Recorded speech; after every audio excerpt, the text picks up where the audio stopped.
So when's the last time you guys had a town hall meeting? I asked. What's a town hall? Fred, the plant manager, responded.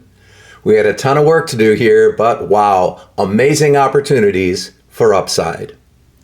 Hi, I'm Phil Coerper, Managing Director of Ringling Business Solutions. In this episode of the CEO's Field Manual, we'll detail being named the new Managing Director of a UK company and how culture and execution drove great outcomes.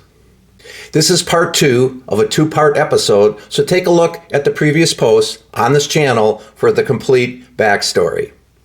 Now let's jump right in. I've just been named the MD of our UK company, and I'm headed over for my first visit. I had previously spent a week or so with the company and the team to assess options for our US parent. We had decided not to sell the company and instead have me lead it. The patriarch MD, Don, was retiring. This is what opened up an opportunity for new leadership. Now, I had been involved in many international companies, but this was my first formal MD position in an international country. So I had some learning to do on what was entailed here, to be sure.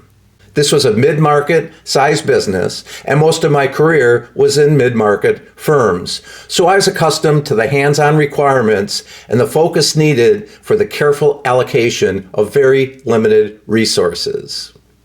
The company built and sold power plant equipment for industrial and commercial applications. The assessment had revealed 3 core pillars for growth that the managers themselves had identified. First, mobile modular systems, where the core product was packaged for a complete mobile solution. Second, aftermarket growth, leveraging the existing field service department, which had a ton of capability. And third, re-entering into a large industrial market with a previously discontinued model series. My first 90-day goals included aligning with the team, aligning with the culture, developing action plans around the pillars, and identifying barriers to success. Now, logistics for a U.S.-homed executive to take on an expat role in another country are important. My approach was to be in the UK for about 10 days every 6 weeks or so. This turned out to be a very good approach. I rented a flat in the UK and a car that would be there for me when I was in country. Learning to drive on the wrong side of the car and the wrong side of the street turned out to be comical. Virtually every first time in country, when I left the flat, I entered the road on the wrong side and got a momentary heart attack when incoming traffic reminded me with a toot. It was an adventure, but no crashes to report. Now back to business. Outside of the goals I had set, Don, the retiring patriarch, had not set a firm retirement date on my arrival. Getting him acknowledged and into retirement was one of my many job ones. Now, he was accommodating, and we set a date for my next visit, including a dinner to recognize him. Don and I also agreed to meet each time I was in country away from the facility. This would keep him informed and give him a chance to offer advice as he saw fit. The meetings were for lunch at a pub. Now, this worked for a time, but things started to lead to conflicts, and you'll see some of those in a minute. So my first visit was kind of two-dimensional. On one hand, I was mindful of Don's position and tried to spend a decent amount of time with him. On the other hand, I had to hit the ground running with the team. I needed to set the stage that things were going to be different, both in growth-minded strategies and certainly in speed of execution.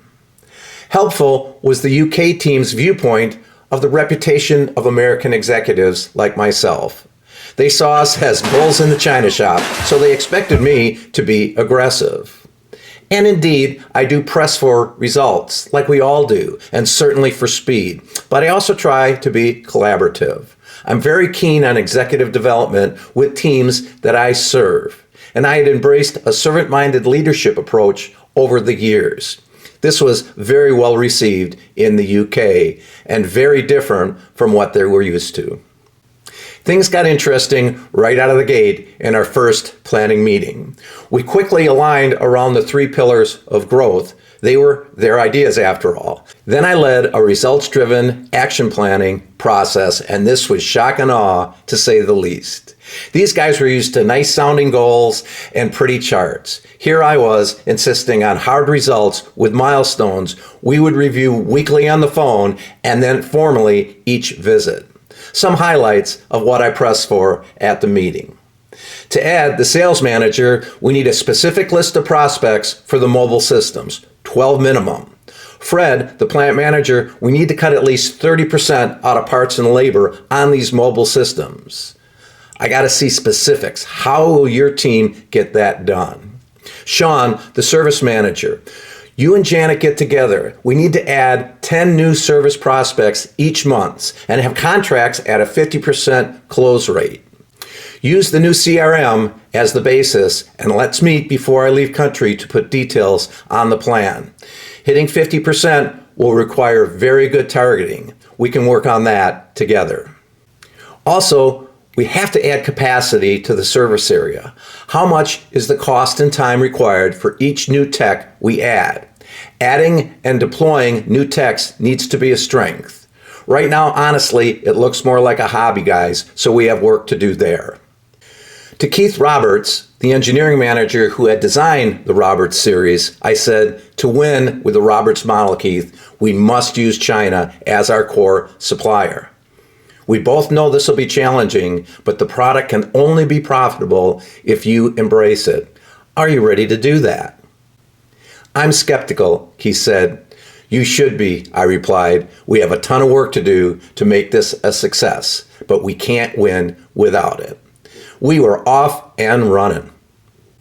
Over the 2 months that followed, the team was keen to say, Phil, we love to see you when you arrive, but also we kind of like it when you leave. Good sign. They were willing to speak up in a trusting manner and got my sense of humor.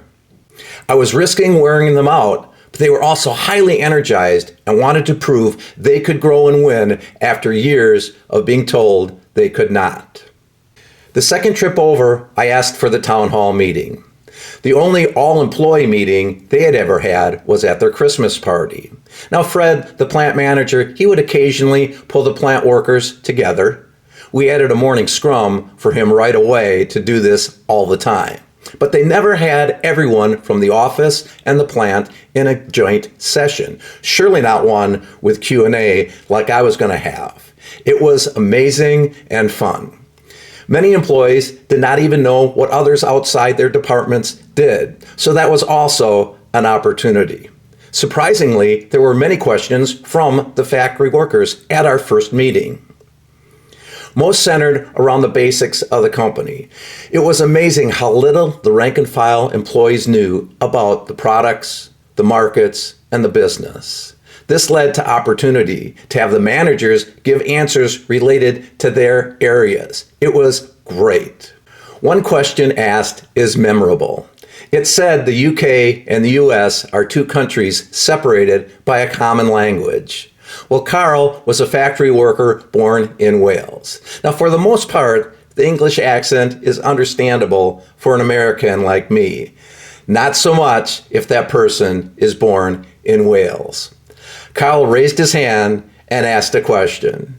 It honestly sounded like an elephant trying to win a spelling bee. I had absolutely no idea what he said. I asked him if he could please repeat the question, and it was even worse. Fred stepped in to translate. Kind of awkward, but entertaining. Funny, Carl would ask a question at every town hall we had, and Fred was always ready to translate because it was an accent I never could decode. The plan for the Roberts model had some very cool attributes. We would have China build the core unit, ship them over to the UK plant, and have the UK assemble the unit to a finished product. This added jobs in the UK and gave the UK final touch to ensure quality. Now, getting China up to speed turned out to be an adventure. China was used to US code, and typical of China culture, they had said building to UK code was no problem whatsoever. Keith engaged and helped them get qualified for the needed code stamps, and we had received our first order for 4 units.